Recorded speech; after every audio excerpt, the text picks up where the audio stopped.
Hello, people.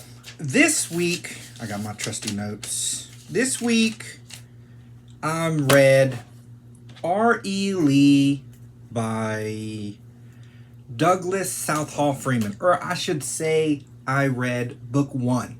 This is a 4-book biography of Robert E. Lee from, ye old Civil War. I've always wanted to read a biography. I just never looked one up. And so when I looked one up, I think I was reading a Truman biography, and he said that Truman read this one. So I'm like, let me look into it. Anyone who puts 4 volumes into one person, got to have done their research, which is what you want out of biographies. You want information, right? You want information, and you want a sense of the person. Not the person writing, the person who is being written about. So, I went with this one. What is my rating?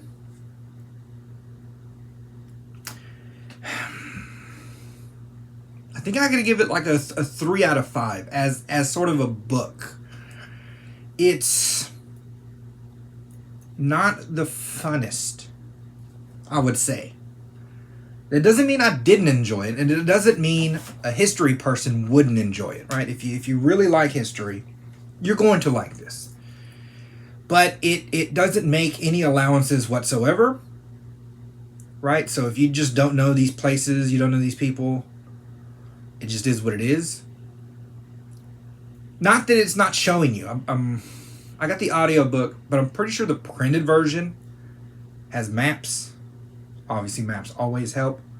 But what I mean is he's not painting the picture, so to speak, of as much of what you would be looking at, right?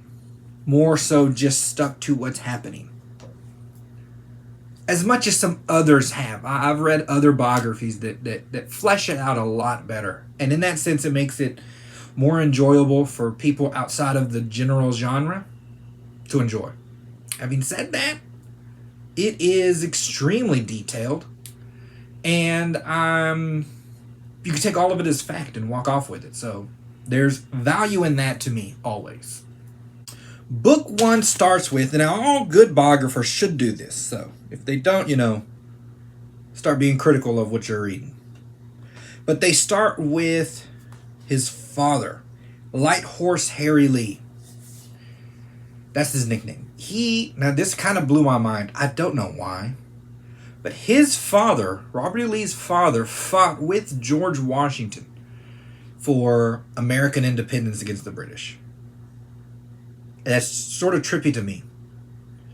That his dad could fight in the Revolution, and that person's son can fight in the Civil War. For whatever reason, I don't know why. Like, time-wise, I get crap mixed in my head. But it always seemed much further apart. But to see them just, like, next to each other like this, it's kind of trippy. This guy, this R.E Lee, Light Horse R.E Lee, again, what makes you a good soldier sometimes doesn't make you good in other aspects of life. So he'd get into business ideas, and they'd fail horribly. He didn't do good monetarily. But he stuck to his morals, not morals, his values, irrespective of what else is going to happen, which what you need is a soldier. If a cavalry guy says attack the hill, and you waver, then it's not going to work, right? So this sort of unrelenting dedication to values, instilled something in Lee. Also, and you can't get too far away from the fact that, the dude hung out with George Washington. The aura of Washington is all around Lee's youth. He grew up in the town that,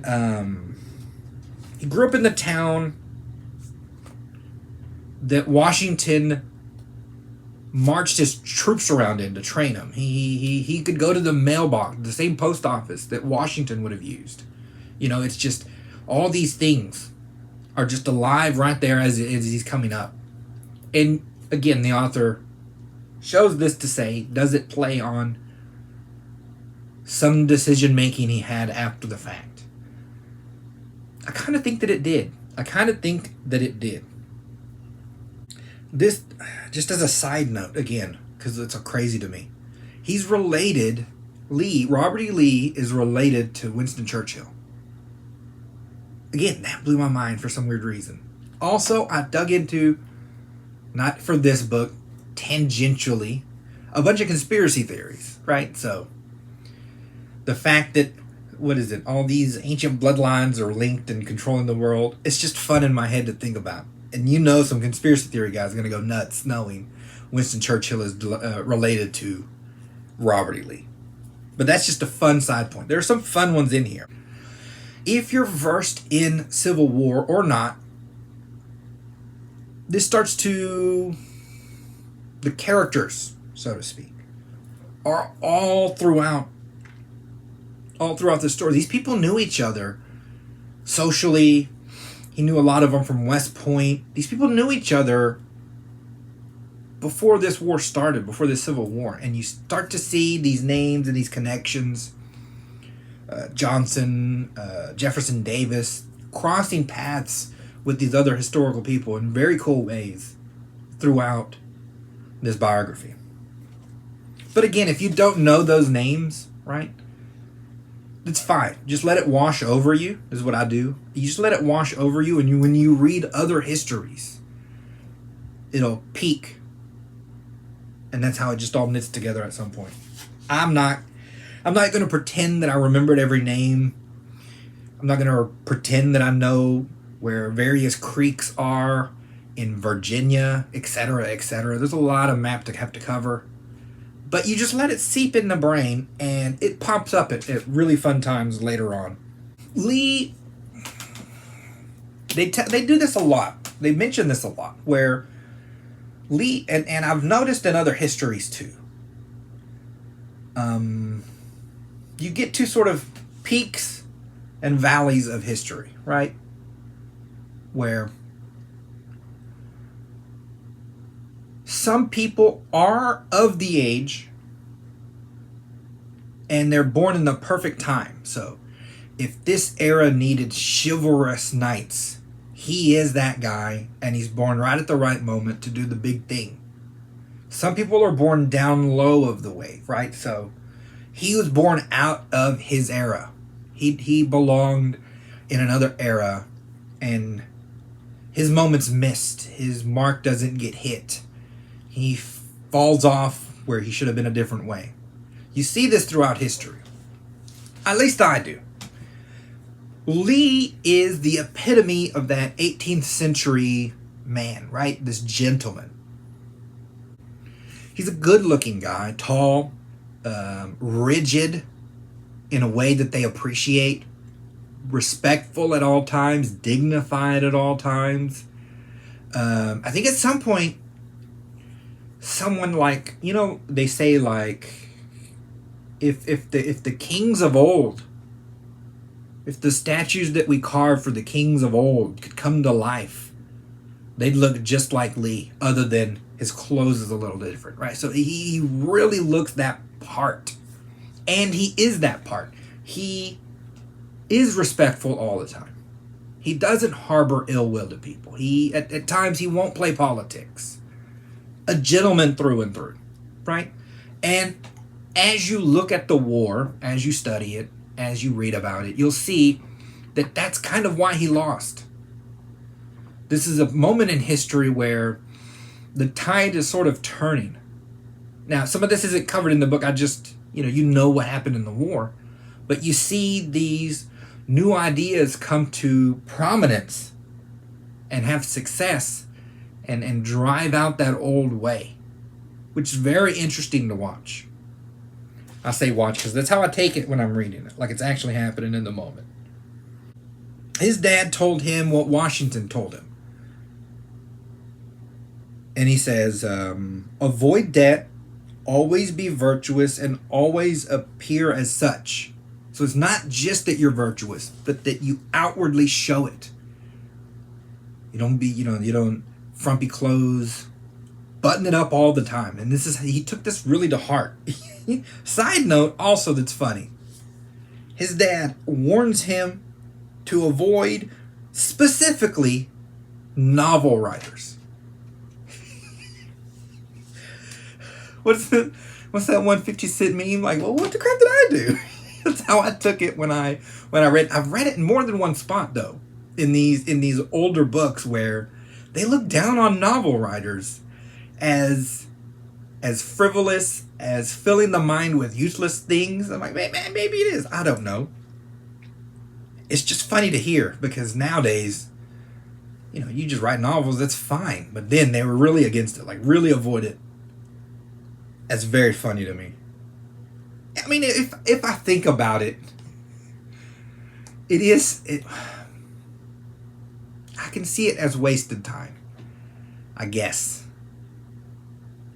I could put all, on the one sense, I could say I could put all the energy I've put into not real novels into actual history and maybe I'd learn more. But then I also think your novels, your sci-fi, your books and movies and whatnot, I think play with ideas more than history does a lot of times. And I think in this sense, it's like shadow boxing. You can learn to fight without fighting people and then come out the other end more skilled than someone who has to fight all the time. So in that sense, maybe they're wrong. Robert E. Lee now, the author makes a point to say that he learned how to deal with armies by dealing with women, specifically sick women. It's an odd point to make, but his mom was sickly and his wife became the sort of same way. So a lot of plans he had might have been diverted. Of course, he was never going to abandon either of them. This, again, not in his nature. And he would divert plans and life plans to deal with or work around these sick ladies. They loved him. He loved them. But you're like, how does that apply to armies? Now, I've seen a lot in a lot of situations when it's Napoleon. I've seen where, what's the one ship that got stuck in the North Pole, the South Pole? The Endurance, I think. A lot of times they talk about how motherly the person in charge, either the captain or Napoleon, is towards the crew or his army. Right? This sort of weird analogy seems to apply to where not even just I look after and I'm caring for, but really genuinely, like Napoleon would see someone with bad shoes and like fawn and baby over them and be very hyper concerned. And you would think a general doesn't need to do that.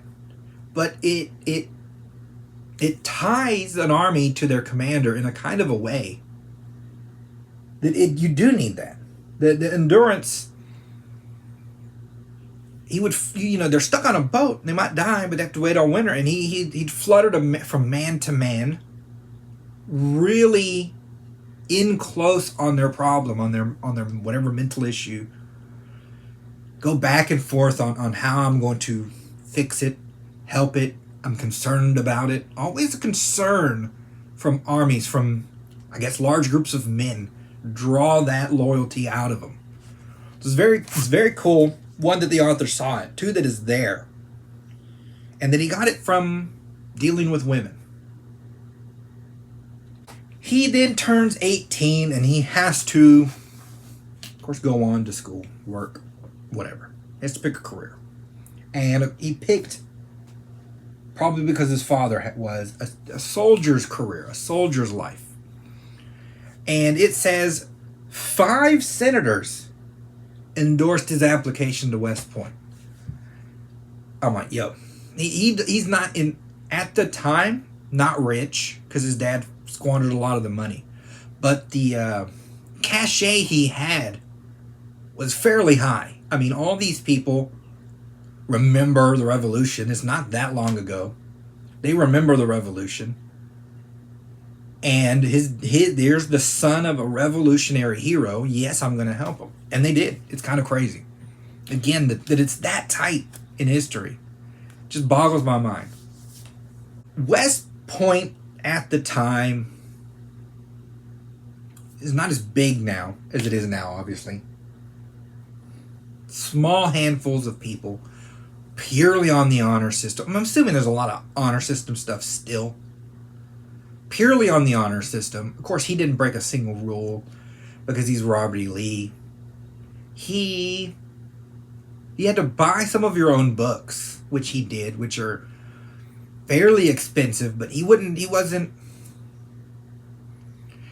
spend money on anything else. Again, because he's a pure gentleman to the core of his bones. He won't squander any money in any kind of a way, but he does spend on what needs to be spent, so he can manage that. What does it say here? He's 18. At the time of him going to West Point, Lincoln's off, with his charcoal trying to teach himself math. And Grant is 3 years old. A whopping 3 years old. Somewhere in Ohio. Baby Grant. Our author constantly does this.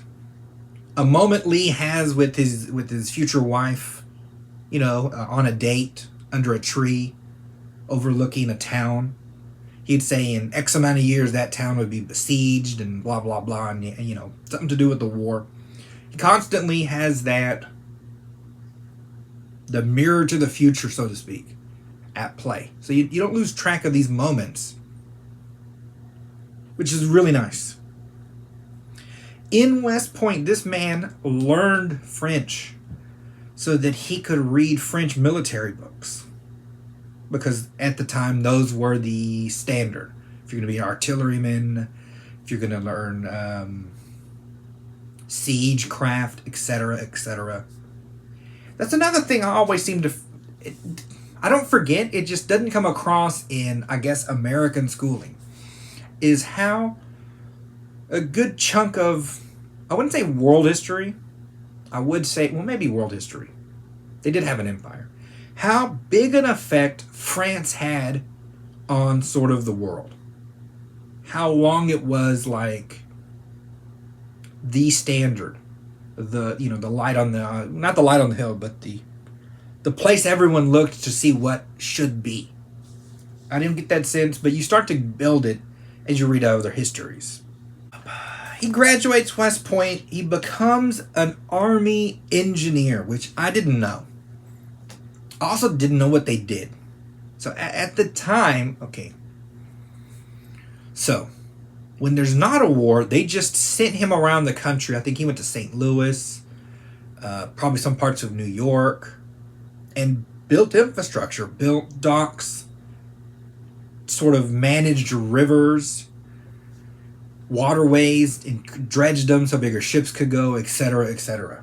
And it's an undertaking. You have to manage men, supplies to be reached in a spot through winter, etc. He's sort of stuck here for quite a while because, again, he's a gentleman and he will not campaign for higher promotion in any kind of a way. But in his letters, you do see that he looks out at more... There's a restlessness there, right? Where he would really not mind some action. I think at some point Greece is in a revolution of some kind, and he's thinking maybe we might get involved there or not, but that doesn't happen. No, there's no action. So for a soldier, no action is usually bad. And for a while, he was thinking to maybe drop out, to not renew with the Army. He would never drop out early, but to not renew. Which, again, you just imagine in your head an America without R.E Lee as a general. Now, again, fast forward some people would say the South, wouldn't have had this good general, wouldn't have fought as long, which I think would have been a bad thing. I think that, you needed a real good bloody nose to lay down. Because a lot of places don't just have one civil war. We have multiple. Germany is all full of intra fighting, so to speak. This is also probably where he starts to get a grasp on earthworks, on not needing, because in some spots you want, stone, brick, building up, cement somewhere to defend yourself. But that takes too long and it's hard to do on the fly. Versus, I think they had some where they would use sticks, right? And just sort of make large square baskets of sticks and just pack it with dirt. Dirt you could just dig up from around you. Well, enough of these around and, well, you have a fortification. You have a spot where bullets can't penetrate. You have defendable high ground where high ground didn't exist, etc., etc. He uses this to great effect in the war. And again, it's interesting to see that he might have learned it in St. Louis, fixing the side of a river. Time goes by. The next real big event to me is, and again, I didn't know this about Robert E. Lee. Robert E. Lee fought in Mexico. I don't remember the war. The author doesn't actually harp on what the war is, its purposes, because Lee doesn't harp on it. Lee is a soldier, there's a war, and he wants to get involved. And he does end up involved. So I forget the reasons why we were at war with Mexico.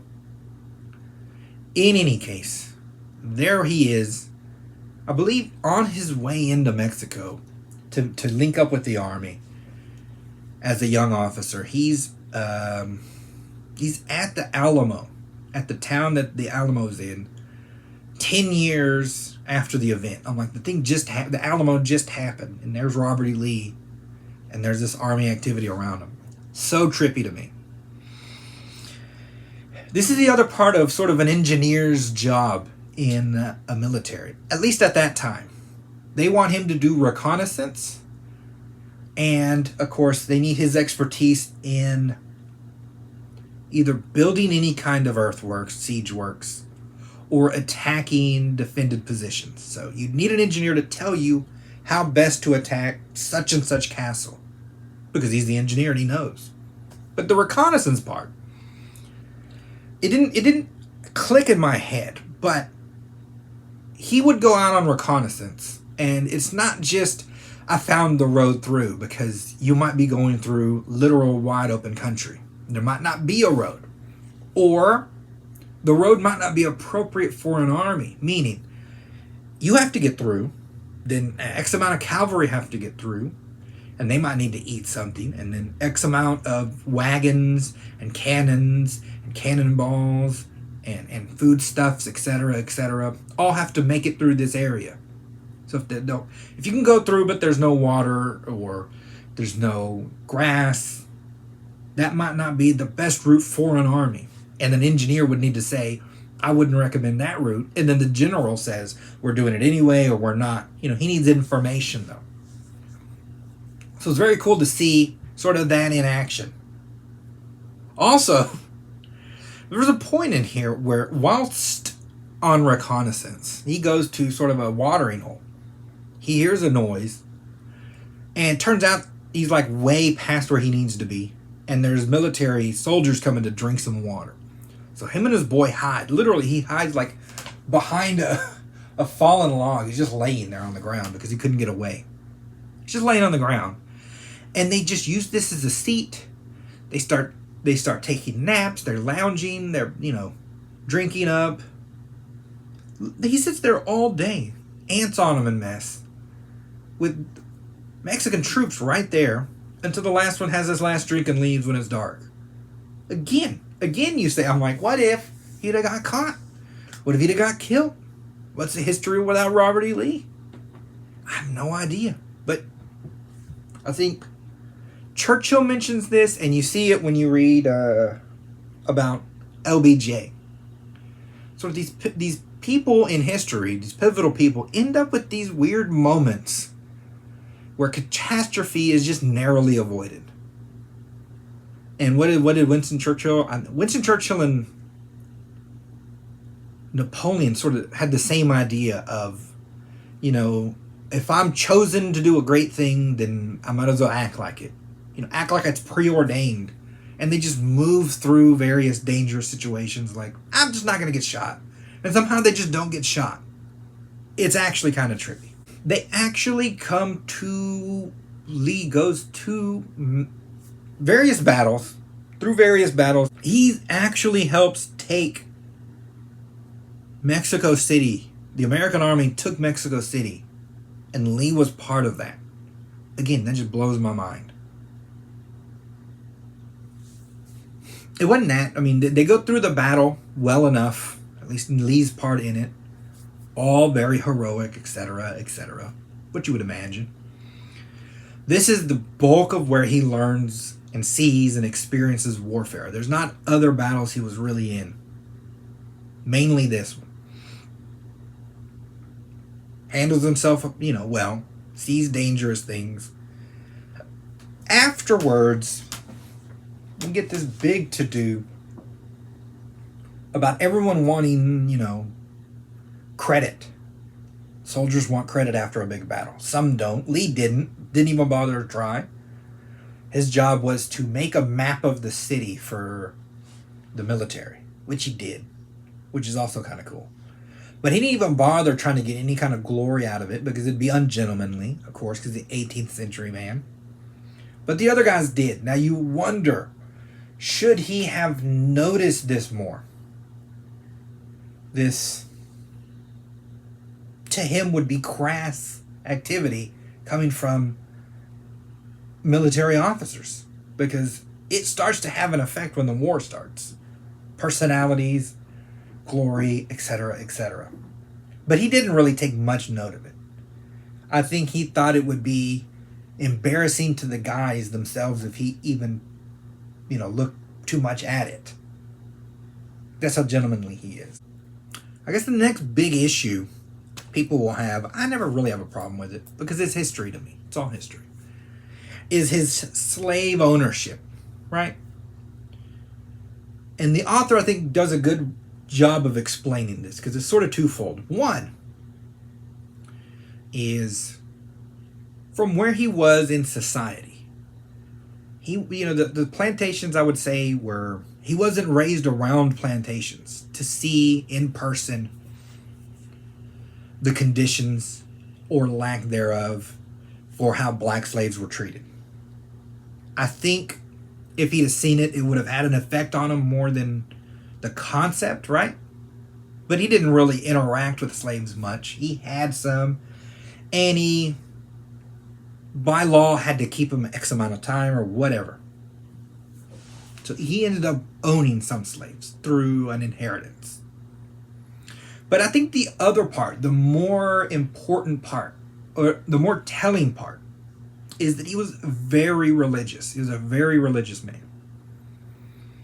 He came to it later in life, but like everything, once he accepted it wholeheartedly. And so from his perspective, and from a lot of people's perspective, I suppose at the time, you look at the Bible, and the Jews were enslaved to Pharaoh for 400 years, 500 years. And they were also God's chosen people. So, from their perspective, weirdly, they see that as like, is this God choosing black people? Is this his eye on them, which would be good? And then, of course, the next obvious thing is, if we, the white people, the Southerners, are the slave owners, are we now Pharaoh? Are we in the wrong?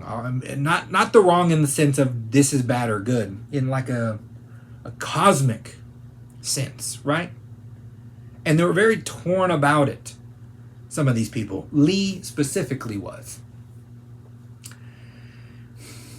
It doesn't cover much else on the slave issue other than to make those sort of points. You can take them, you can not take them. Again, like I said, it doesn't bother me one way or the other. It's history. Literally history. We then now, the part that's surprising to me most about this book is we actually get into sort of the war itself, which I would have thought would have been different books.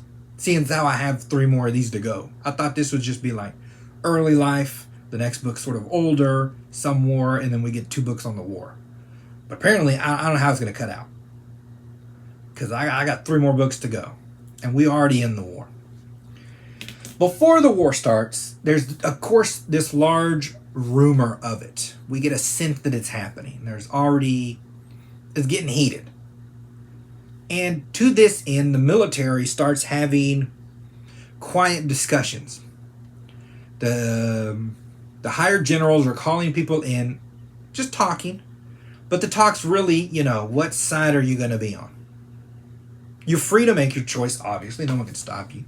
No one specifically chose the South more than they chose not to go with the North, if that makes sense, from the seats. So, like, if you're sitting in front of the general, you don't go, I'm for the South only.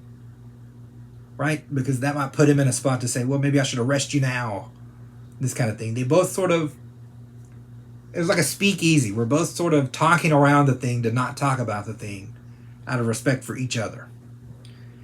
In any case, they call Lee up, and I think the guy said Lee was one of his, if not first person he wanted to talk to.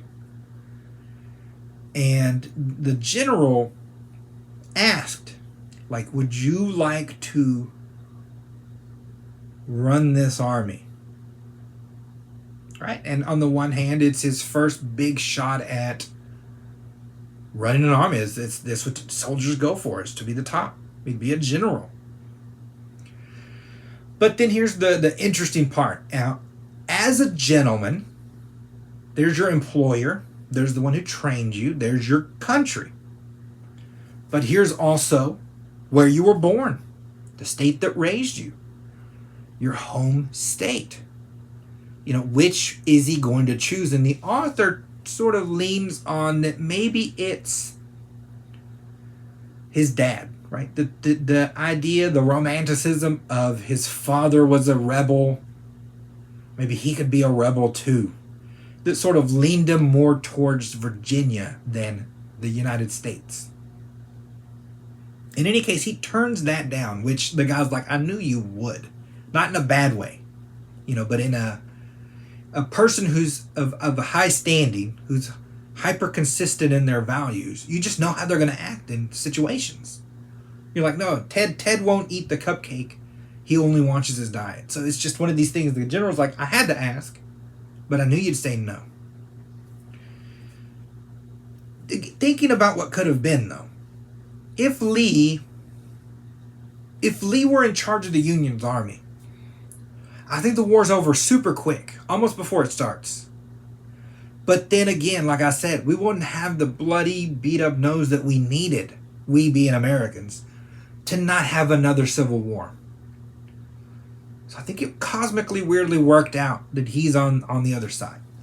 He then goes back to Virginia. He's like, I'm just going to be a normal person. Didn't take 2 seconds before they call him into the Virginia State House and bequeath him the generalship of Virginia's army. He gets the army. He's advancing it. Again, both sides don't know what the crap's about to happen. The South thinks they can just roll in and whoop everybody. The North sort of thinks the same thing. Everyone thinks it's going to be done in 5 minutes. Everyone who knows what they're doing knows it's not going to be done in 5 minutes. What you see here, what's interesting to me about this sort of tail end of the book, because it's just sort of everything being established and a few minor battles. It's not really the meat and potatoes of the war, so to speak. What's interesting is you get this inroads every time there's a major war of politics and military. It comes upon different forms. When you're in Rome, you send us the consulars, you send senators, you're in charge of that army and this and such. When it's a king, now the nobles have to show up. I want to run that army. How's he going to act? There's a lot of interplay that starts to happen. And what I was thinking of when I was reading this is World War II. World War II, I believe. we had issues where there were some people who had more fighting experience. Some generals had fought the Indians longer than Lee had fought the Mexicans, right? So I've been in more battles. So why is he now above me?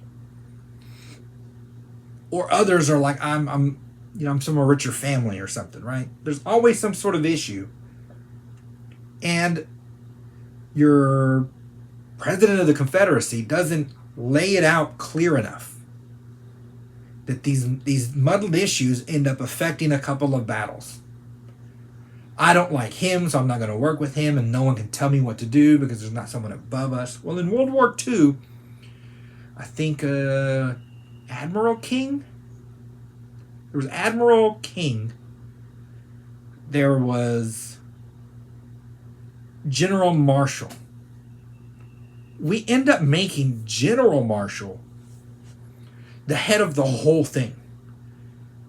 And I read a lot about the almost bickering that went on before they'd move forward. Like, we were about to go to war with the Nazis, but I won't go unless I'm made such and such level naval guy, right? Admiral King ended up running the entire Navy, both on the Atlantic and Pacific. The whole world's Navy of America is his to control and tell where to go and what to do. And he was adamant about that. He was, I will quit unless I'm made this high-level admiral. And I need to be sort of eye level with Marshall, who's supposedly running the whole thing. Right there, these cutouts of responsibility that become very important. And when I was reading it then, because I was grown up in an era where, the Army is its own sort of entity, everyone follows the rules, etc., where personality doesn't come into play. But at the highest end, it does come into play. And seeing the pettiness in World War II that, FDR then just made it happen. He's like, okay, you're going to be this and you're going to be that, and that's how we'll move. That those people weren't satisfied until then. I see why now. I see why he was so adamant about needing the authority, the overall supreme authority. It's not just that he was greedy. It's that for the thing to work, everyone needs to know where they stand. There's literally someone above me, and it's him. And at the very top, we're all admirals. But I'm the bigger admiral over all of you. So you need to know at some point, argument needs to stop and action needs to happen. And now as you see these errors in the start of the Confederacy, where it isn't established clearly, and it needed to be. It's so cool how these same issues just keep getting brought up. In any case, that's where the book ends, with the Civil War just starting and your Robert E. Lee. I mean, it goes from like birth to 50-something. He was 50-something running the Army of the Confederacy, I believe. And I don't remember how long the Civil War took. I want to say 4 years, but I'm not exactly sure. The next books are going to be wild with the battles. There are battles in here. There's map usage, yes. But again, you can just let it wash over you, and it'll work out.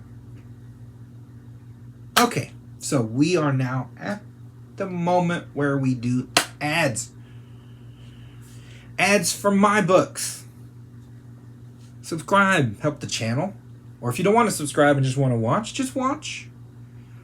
Or if you want to watch but help the channel but get something more than a subscription, then, buy a book and own a book. But if you want to read the books but don't want to buy them because you don't know if they're good, then get that Kindle Unlimited. But if you're seeing this and it's way in the future and they don't do Kindle Unlimited anymore, then I can't help you. At least not right now, because I can't see the future. Okay, people. I will see you all next week.